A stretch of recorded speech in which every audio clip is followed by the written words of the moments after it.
Pues bueno, seguimos con el Sermón del Monte y vamos a estar pues viendo esta porción que nos estuvo recordando Paco esta mañana.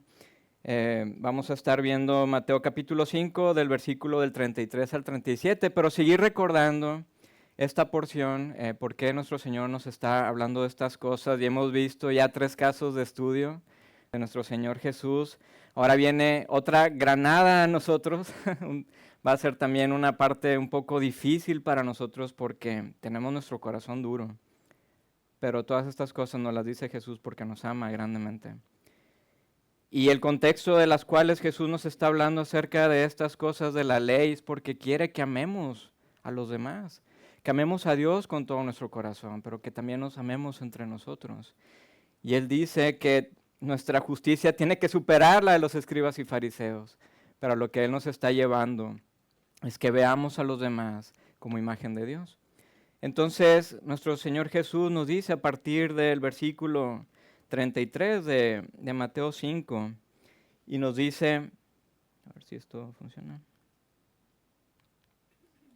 Bueno, si me ayudan por allá atrás, pero pueden tenerlo ya sea en sus Biblias o también va a estar en la pantalla este pasaje. Y dice, también habéis oído que se dijo a los antepasados, no jurarás falsamente, sino que cumplirás tus juramentos al Señor.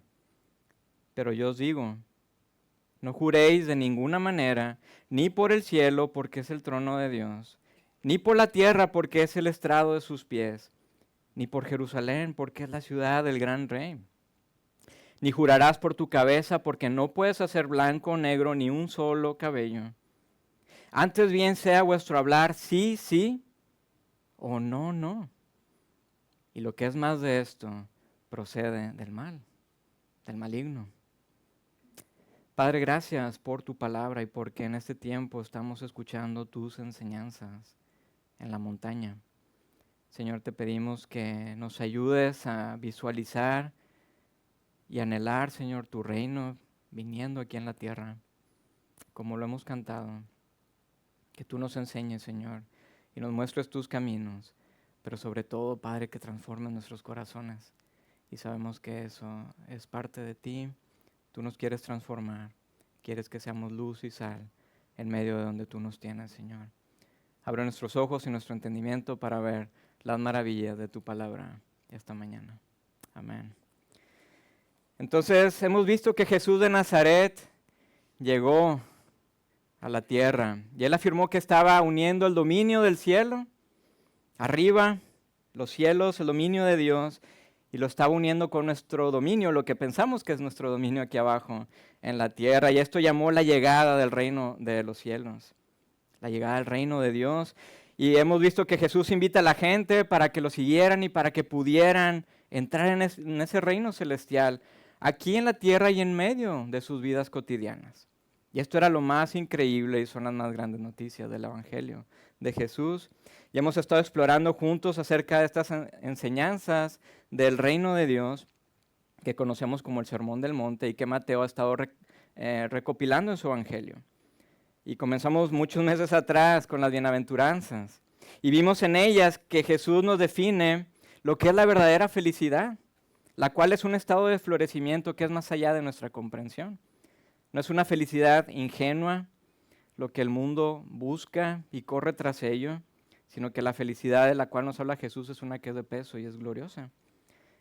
De que en medio de todo lo imperfecto en este mundo, Jesús nos dice que son verdaderamente felices aquellos quienes experimentan el mundo y entienden que estamos en un estado por el que vale la pena lamentarse. Que son felices aquellos que se saben necesitados y que reciben el consuelo de Dios. Que son felices aquellos que buscan relaciones justas y ven a los demás imagen de Dios. Que son felices aquellos que buscan incansablemente desplegar el reino de Dios aquí en la tierra. Y después Jesús sigue su discurso y nos recuerda que somos la sal de la tierra y la luz del mundo.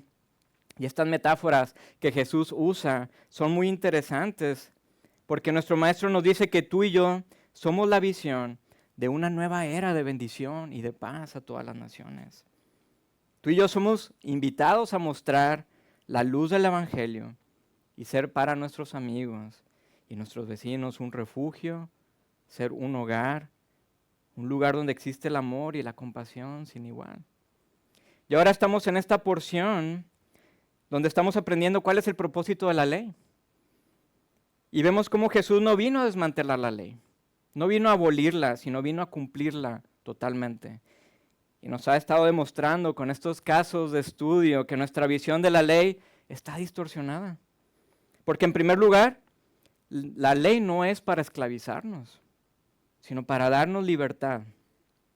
Y por otro lado nos ha dicho que hemos abusado de la ley, oprimiendo a los demás. Es más, es por esto que el mundo juzga a los cristianos y al cristianismo, porque nos dicen que estamos siempre poniendo la ley en los demás. Y por eso ven el cristianismo como una opresión. Pero eso es por nuestro problema, por nuestra falta de visión de la ley. Y estamos imponiendo la ley en los demás, en vez de traer libertad. Entonces vemos que Jesús está cambiando totalmente nuestra perspectiva y nos hace ver que debemos amar a nuestro prójimo. En su reino no hay competencia, en su reino no hay posiciones, no hay poder, sino que es un reino de amor y de generosidad. Es un reino de hospitalidad y de un servicio a los demás. Y ahora vamos a ver un cuarto caso de estudio sobre cómo son nuestras relaciones con los demás. Es una cuarta ilustración donde vemos nuevamente la sabiduría de Dios en nuestro trato con nuestro prójimo. Y nos invita a ser honestos e íntegros en nuestras vidas. Así que tenemos ante nosotros otro desafío, pero también una nueva oportunidad de pedir la transformación de Jesús para nuestros corazones, en arrepentimiento y en fe. Entonces Jesús nos dice, también habéis oído que se dijo a los antepasados, no jurarás falsamente, sino que cumplirás tus juramentos al Señor. En esta ocasión Jesús está recordando una serie, una cadena de varios mandamientos que vemos en el Antiguo Testamento sobre los votos y los juramentos. Pero especialmente cuando usamos el nombre de Dios para darle más peso a nuestras palabras. Y de hecho, estos mandamientos, que vamos a estar viendo algunos de ellos, nos ayudan también a tener más luz para entender el significado de Éxodo 27, donde encontramos los 10 mandamientos. Porque Éxodo 27 dice, no tomarás el nombre del Señor tu Dios en vano, porque el Señor no tendrá por inocente al que tome su nombre en vano. Entonces tenemos un caso como Levítico 19:11 que nos dice, no hurtaréis, ni engañaréis, ni os mentiréis unos a otros, y no juraréis en falso por mi nombre, profanando así el nombre de tu Dios. Yo soy el Señor. Y también otra parte, otra porción en la cual la gente que lo está escuchando también tienen en mente seguramente Deuteronomio 23:23, donde nos dice, lo que salga de tus labios cuidarás de cumplirlo, tal como voluntariamente has hecho voto al Señor tu Dios, lo cual has prometido con tu boca.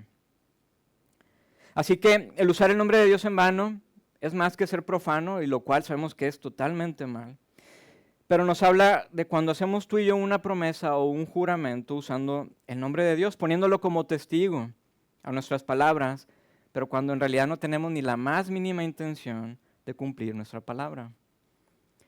Entonces Jesús nos detiene a reflexionar de nuevo y ver lo que hay en nuestro corazón y cómo hacemos daño con nuestras palabras. Porque nos muestra que esta serie de mandamientos va más allá de votos y juramentos. Nos está hablando Jesús de una realidad de que muchas veces aparentamos cosas, porque somos muy buenos para disfrazar nuestro discurso, para disfrazar nuestras palabras, y esto es tan dañino y es tan desastroso en las relaciones. Imagina que decides irte a la playa a nadar y de pronto ves este triángulo muy interesante acercándose a ti, y tú dices, qué bonito triángulo. Qué hermoso, voy a ver qué es, me voy a acercar, voy a nadar, a acercarme qué es. Claro que no te vas a acercar, ¿verdad? Porque sabes que lo que hay debajo, lo que está conectado con este triángulo, es algo muy espeluznante, algo que está en la profundidad. Hay un monstruo que te hiere, que te devora, que incluso te puede matar. El triángulo que está en la superficie, esa aleta no te hace daño. Lo que te devora es lo que hay en la profundidad. Y esto ilustra nuestro corazón. Nuestro comportamiento y nuestras palabras pueden reflejar algo totalmente diferente a lo que realmente hay aquí adentro, en nuestro corazón. Y como hemos visto anteriormente, nuestras palabras tienen un poder ya sea de construir, pero también de destruir. Ahora, hoy en día vivimos en una cultura escrita, no oral. Como resultado, la mayoría de los juramentos pues, se hacen firmando documentos, papeles, porque en nuestro sistema legal creemos que firmar un contrato y que éste sea atestiguado es más vinculante que una promesa oral pública.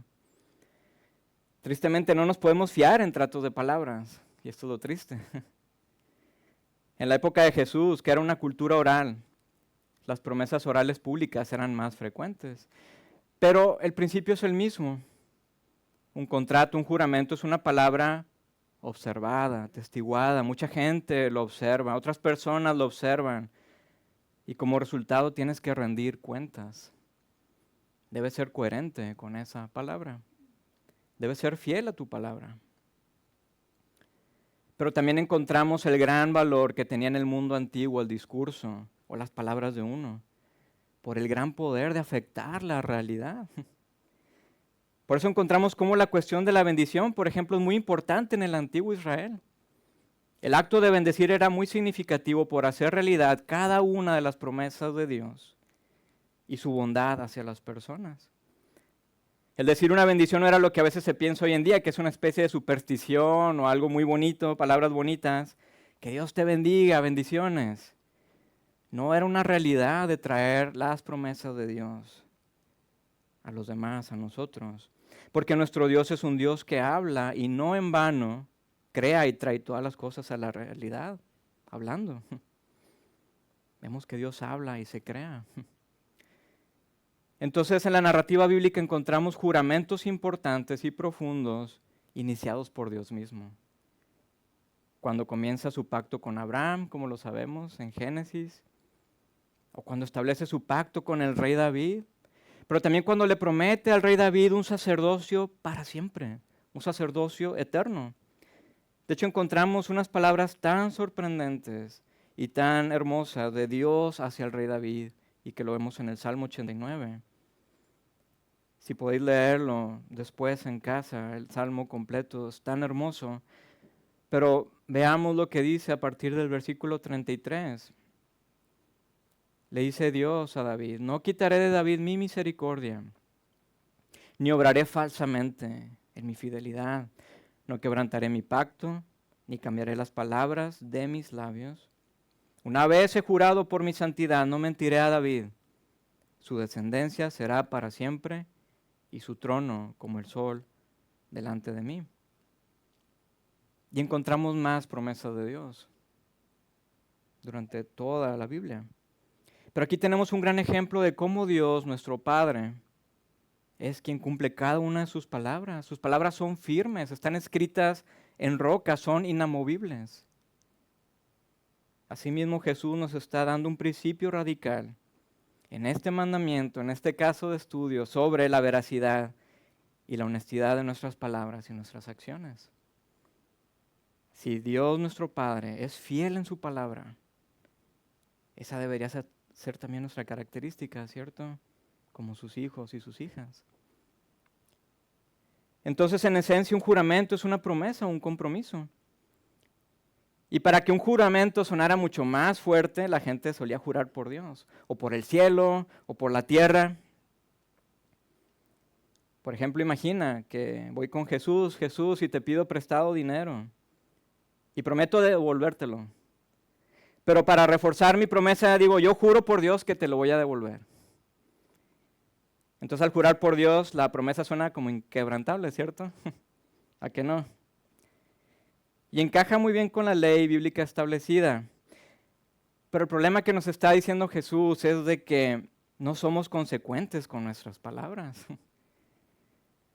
Tenemos, yo creo, un refrán que podemos recordar todos, un dicho, que las palabras se las lleva el viento, ¿no? Esto es tan triste. ¿Qué hacemos con nuestras palabras? ¿Cómo usamos nuestras promesas? Pero también somos gente de fiar. El fallecido filósofo americano, cristiano Dallas Willard, escribe algo muy interesante al pensar en esta parte del Sermón del Monte en su libro Una conspiración divina. Y dice esto: la esencia de los juramentos a la que Jesús se refiere en el Sermón del Monte consiste en invocar a algo o a alguien, especialmente a Dios, para que tus palabras parezcan más significativas y de mayor peso. El objetivo es impresionar a los demás con tu seriedad o piedad para conseguir lo que quieres. Es un recurso de manipulación diseñado para anular el juicio o la opinión de los demás, con el fin de poseerlos para nuestros propósitos. Es manipulación. O como decimos en nuestra cultura, pirueta. Y Jesús dice que es malo.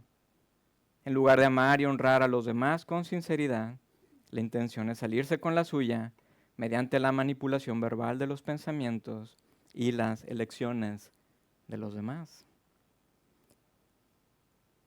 Qué interesante lo que nos dice Dallas Willard.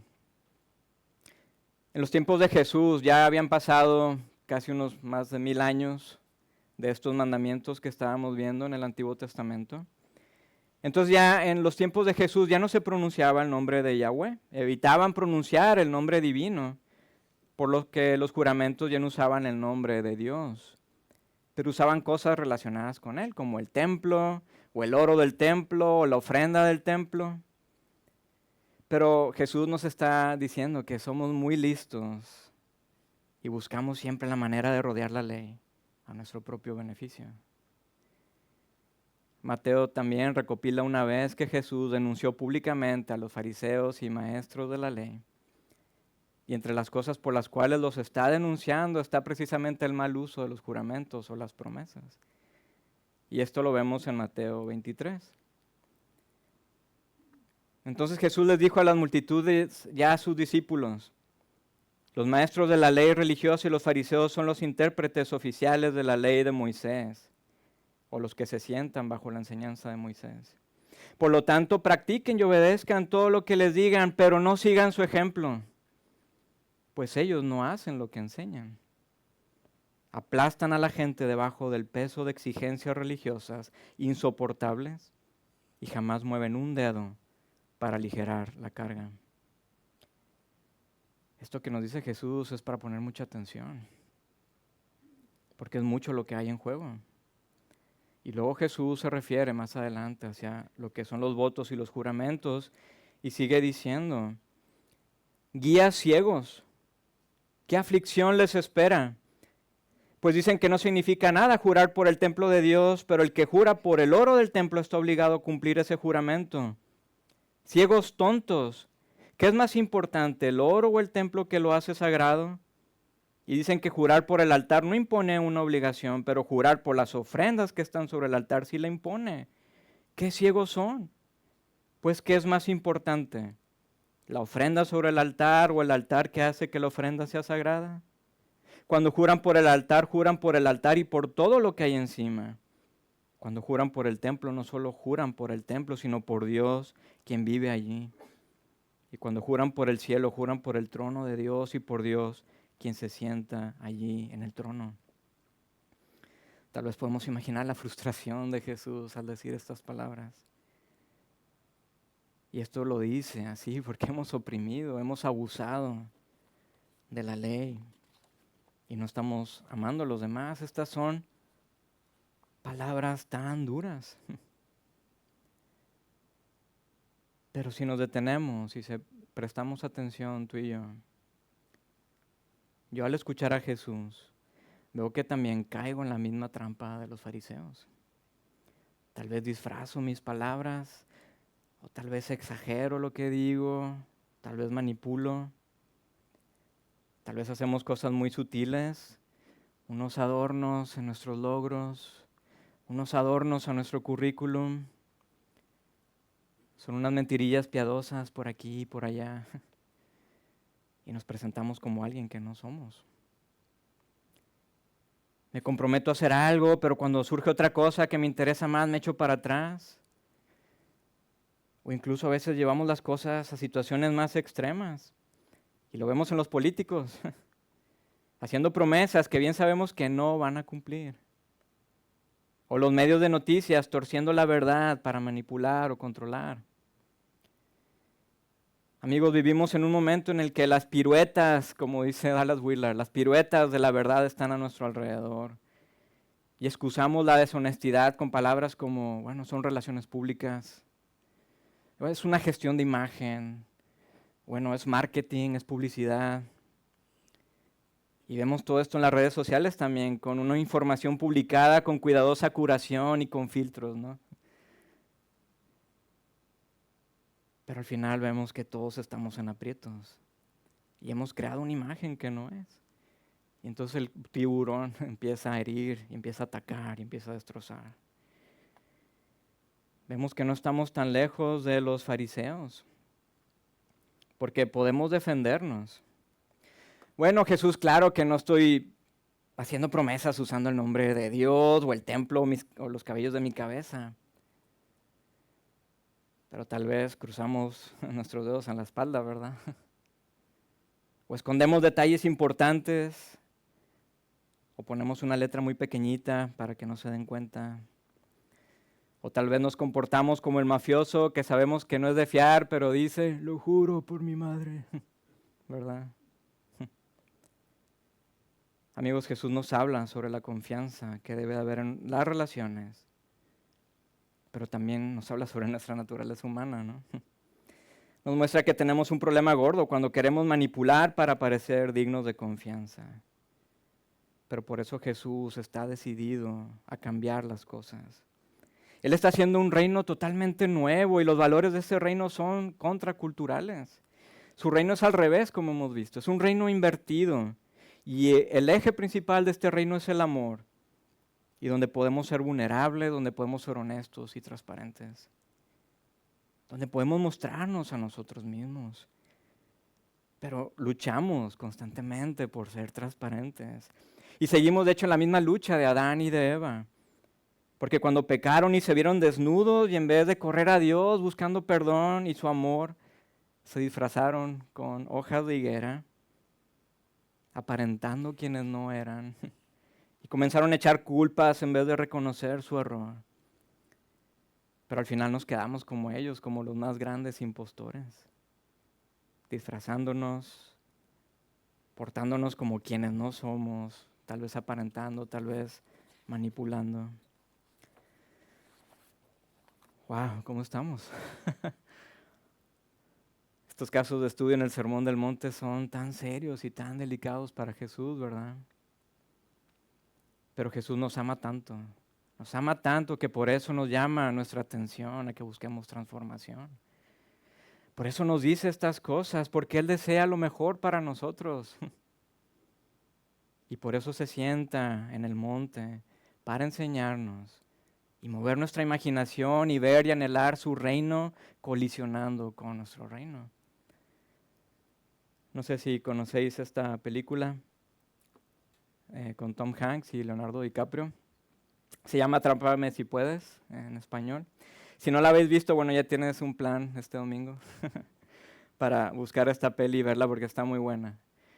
Y en esta película cuenta la historia real de Frank Abagnale Jr., un chico que desde joven comenzó a vivir una vida de mentiras y de estafa, engañando a cientos de personas. Él comenzó a los 15 años usando cheques falsos y después empezó a llevar las cosas a un extremo que se hizo pasar por piloto comercial y por abogado e incluso hasta un médico. Y antes de cumplir los 20 años, comenzó a los 15, antes de cumplir los 20 años, Abagnale había ya cometido fraudes por valor de $4 millones. Esto es en los 60. En estos tiempos sería alrededor de unos $40 millones. ¿Podéis creerlo? Antes de los 20 años. Viviendo una vida de mentira y de estafa, manipulando. Pero tenemos a alguien reciente y no tan lejano como Frank Abagnale Jr. Tal vez conoces a este personaje, ¿no? De aquí de España. Francisco Nicolás Gómez Iglesias. conocido como el pequeño Nicolás. Y este chico también se convirtió en un profesional de la mentira y del engaño y la estafa, cometiendo fraude, fingiendo ser quien no era. La Real Academia Española define fraude como acción contraria a la verdad y a la rectitud que perjudica a la persona contra quien se comete. O sea, fraude es acción contraria a la verdad y a la rectitud que perjudica a las personas contra quienes se comete. El fallecido escritor norteamericano David Foster Wallace escribe unas palabras muy interesantes en su novela El neón de siempre, y el personaje principal comienza diciendo esto: toda la vida he sido un fraude, no estoy exagerando. Casi todo lo que he hecho todo el tiempo es intentar crear cierta imagen de mí mismo en los demás. La mayor parte del tiempo para caer bien o para que me admiraran. Tal vez sea un poco más complicado que esto. Pero si uno lo piensa bien, se trataba de caer bien y de ser querido, admirado, aprobado, aplaudido, lo que sea. Así que, ¿quiénes somos nosotros? ¿Cómo nos presentamos ante los demás? Pero amigos, Jesús nos llama nuestra atención a que en Él no necesitamos ninguna prueba o crear ninguna imagen, porque Él conoce nuestro corazón. Él nos conoce lo más íntimo, pero también sabemos que Él nos ama mucho más allá de lo que podemos imaginar. ¿Puedes creer que el Dios que creó todo el cosmos te tiene en su mente porque te ama? Esto es tan soberbio y es lo profundo del Evangelio de Jesús. Porque Él sana nuestro corazón de esa búsqueda de ser admirados, aprobados, aplaudidos o lo que sea. Y entonces ya no hay que fingir, ya no hay que aparentar, sino solamente dejarnos abrazar por Jesús y seguir admirados por su invitación a su reino. Y de hecho es increíble que cuando Jesús fue al Jordán a bautizarse, nos dice el Evangelio que cuando sale de las aguas, desciende una paloma y una voz del cielo declara: este es mi Hijo amado en quien me deleito. Y esto es lo más profundo, porque estas palabras también son para nosotros, porque cuando somos adoptados por Dios, Dios el Padre nos dice: mira, este es mi Hijo. Mira, esta es mi hija en quien me deleito. Y esto es lo soberbio y lo más sorprendente. Y Jesús entonces continúa en su caso de estudio diciéndonos: bueno, esto es lo que los antepasados decían, pero yo os digo que sea vuestro hablar sí, sí o no, no. Y lo que es más de esto procede del mal. Entonces, como un gran maestro de sabiduría, Jesús nos hace mucho más sencillo y aplicable a nuestra vida este mandamiento. Él básicamente nos dice: no compliques tu voto, tus promesas. No te compliques. Solo di sí o di no. Y luego haz lo que has dicho. Actúa en consecuencia. Cualquier otra cosa es mala y viene del maligno, no viene de Dios. Así que en esta invitación Jesús nos ayuda a despojarnos del culto a nuestro yo, donde yo estoy por encima de los demás, donde tengo que pretender, donde yo soy el centro de atención. Y Jesús entonces nos ayuda a ver que los demás son imagen de Dios. Y de esa manera podemos honrarles con nuestra honestidad y transparencia. Jesús nos anima a que nuestras palabras sean sencillas y sin adornos, y sobre todo llenas de amor y de caridad. Y la advertencia de Jesús es muy importante, como lo hemos visto en los otros casos de estudio. Porque en los anteriores los resultados de brincar o negar la ley son muy duros, porque nos habla del fuego del infierno o de cortar nuestra mano, quitarnos un ojo. Y aquí Jesús nos dice que ir más allá de nuestro sí o nuestro no es como actuar como el diablo, el padre de mentiras, quien engañó a Adán y a Eva en el principio. Así que amigos, aprendamos de Jesús, quien es nuestro gran ejemplo de amor y de sabiduría. Jonathan Pennington, el profesor del Nuevo Testamento en Estados Unidos, habla acerca de estas cosas y dice: una vez más, la cuestión en esta enseñanza de Jesús es que la justicia mayor es la integridad de la persona interior. El asunto externo de hacer votos no es más que una ilustración del tema verdadero. ser personas íntegras y sencillas en nuestras palabras, acciones e intenciones. En última instancia, los seres humanos deben ser veraces y fieles a sus compromisos porque Dios mismo es fiel a sus juramentos. Los demás casos de estudio de Jesús concluirán estableciendo esta misma conexión. Los discípulos de Jesús deben ser perfectos como el Padre Celestial es perfecto. De hecho, vamos a ver más adelante lo que significa ser perfectos como Dios es perfecto, porque podemos estar con miedo. ¿Cómo es que me pide una perfección de Dios? Bueno, vamos a ver más adelante realmente qué significa esto de ser perfectos. Pero lo que Pennington nos dice y que lo que hemos estado observando en el Sermón del Monte es que Jesús quiere transformar nuestro corazón y hacer algo tan grandioso en nuestras vidas. Y que Él no se rinde y Él no se da por vencido por nosotros. Y lo glorioso de esta transformación es que no solamente va a impactar individuos, sino también a comunidades. Comunidades que tienen gente con vidas nuevas, que cuidan su hablar y que cuidan sus palabras. Que en vez de maldecir y engañar, bendicen y sanan con sus palabras. Pero también otra cosa que seguimos viendo y admirando en este Sermón del Monte es cómo este Jesús es la culminación y es la realidad de las promesas de Dios en el principio. Él es la cristalización del pacto de Dios que Él haya hecho con la humanidad. De que Dios habla y su palabra es una realidad cósmica y sus promesas y su juramento se cumplen en Jesús mismo. Él es el Logos, la palabra hecha carne. Así que si recordamos de nuevo el Salmo 89, vemos que Dios ha cumplido cada una de sus promesas. Dice, no quitaré de David mi misericordia, ni obraré falsamente en mi fidelidad, no quebrantaré mi pacto, ni cambiaré las palabras de mis labios. Una vez he jurado por mi santidad, no mentiré a David. Su descendencia será para siempre y su trono como el sol delante de mí. Esta descendencia es Jesús, quien va a estar reinando. Este Jesús lleno de gracia y verdad va a estar reinando y gobernando en ese reino que estamos anhelando, pero que también estamos viendo que misteriosamente está aquí entre nosotros, ahora mismo. Oremos. Muchas gracias, Jesús, porque al sentarnos a tus pies y escuchar de ti, si encontramos palabras duras por nuestra dureza de corazón, es porque nos amas intensamente. Pero vemos que tú eres bueno y que nos tienes en tu mente y que deseas una transformación en nuestras vidas. Ayúdanos, Jesús. Ayúdanos a abrazar tus promesas, a abrazar tu evangelio y buscar tu evangelio constantemente, Señor, como buscamos agua cuando tenemos sed. Ayúdanos, Señor, y que podamos ser una comunidad también de individuos transformados y cambiados por ti, que esta iglesia también, Señor, podamos mostrar luz y sal a los demás y que podamos seguir orando, que se cumpla tu voluntad aquí en la tierra, aquí en Rincón de la Victoria, aquí en Nicea, entre nosotros, como se cumplen los cielos.